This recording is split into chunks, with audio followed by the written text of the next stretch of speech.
हमारी हड्डियों को मजबूत करने, दांतों को अच्छा करने में हमारी मदद करता है।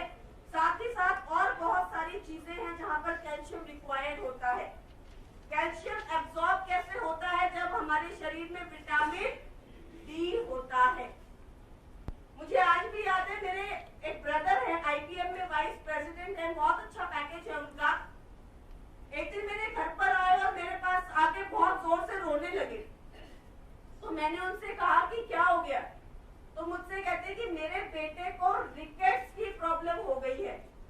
रिकेट्स क्या होता है? आपकी हड्डियां सॉफ्ट हो जाती हैं और उसकी वजह से मुड़ने टूटने लगती हैं।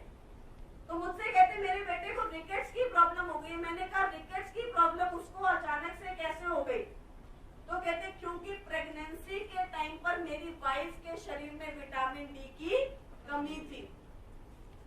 Genetic disorders, calcium, bone deformities, vitamin D की डेफिशिएंसी, कैल्शियम की डेफिशिएंसी। तो विटामिन डी अगर आप नहीं लेंगे तो आपकी हड्डियों में कैल्शियम एब्सॉर्ब नहीं होगा। हमारा वेस्टीज कैल्शियम के अंदर कैल्शियम और विटामिन डी दोनों है, ताकि जो कैल्शियम आप कंज्यूम करते हैं वो आपकी हड्डियों में एब्सॉर्ब हो।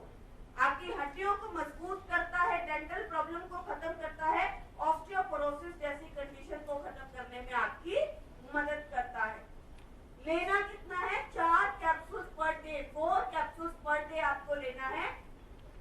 एक चीज जो आपको हमेशा याद रखनी है, अगर आपने खाने में कहीं पर भी आयरन खाया है, चाहे आपने लंच में पालक पनीर ही क्यों ना खाया हो, अगर आपने खाने में किसी भी तरीके का आयरन खाया है, उसके बाद कभी भी आपको कैल्शियम नहीं लेना।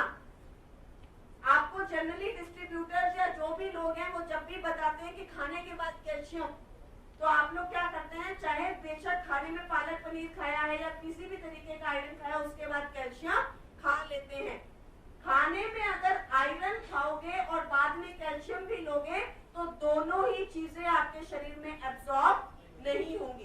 कैल्शियम भी यूरिन में निकल जाएगा और आयरन भी निकल जाएगा, दोनों एक दूसरे को एब्सॉर्ब नहीं होने देते। तो कैल्शियम और आयरन में हमेशा आपको 3 से 4 घंटे का गैप रखना है।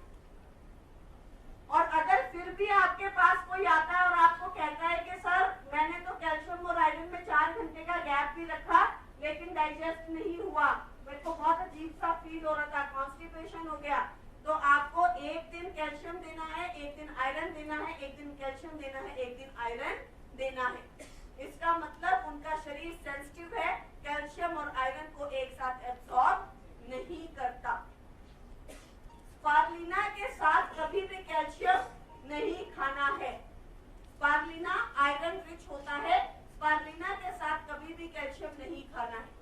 किसी भी तरीके के आयरन के सब्सटेंस के साथ, खाने के साथ कैल्शियम नहीं खाना। आप लोग जयपुर में यहाँ पे पोहा खाते हो कि नहीं खाते हो?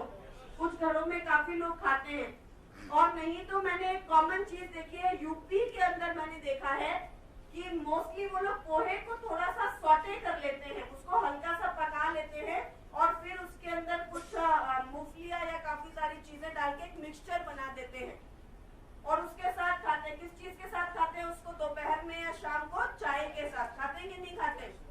आप लोग पोहा भी जनरली जब खाते हैं तो नाश्ते के अंदर खाते हैं, चाय के साथ खाते हैं कि नहीं खाते?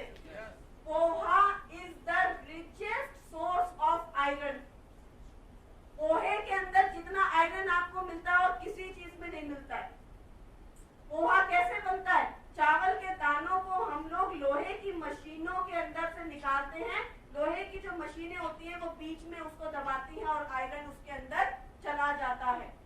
जितना आयरन आपको पोहे से मिलता है और किसी चीज से नहीं मिलेगा। अगर आपके पास कोई आता है और आपको कहता है कि मैम मेरे को एनीमिया की प्रॉब्लम है, आयरन फॉलिक के साथ साथ उसे बोलिए डाइट में 2 बार पोहा खाना शुरू कर दे, आपको रिजल्ट अच्छे मिल जाएंगे। आपको लोग बोलेंगे कि हाँ मैडम मेरे को तो 1 महीने में ही आयरन बहुत बढ़ गया आपके वेस्टेज के कैल्शियम का, आयरन फॉलिक के साथ, आपको बेनिफिट मिलेगा। ये छोटी छोटी चीजें होती हैं जो हमें और ज्यादा बेनिफिट देती हैं। और साथ ही साथ उसे बताइए कि जब पोहा खा रही है और अगर उसके बाद उन्होंने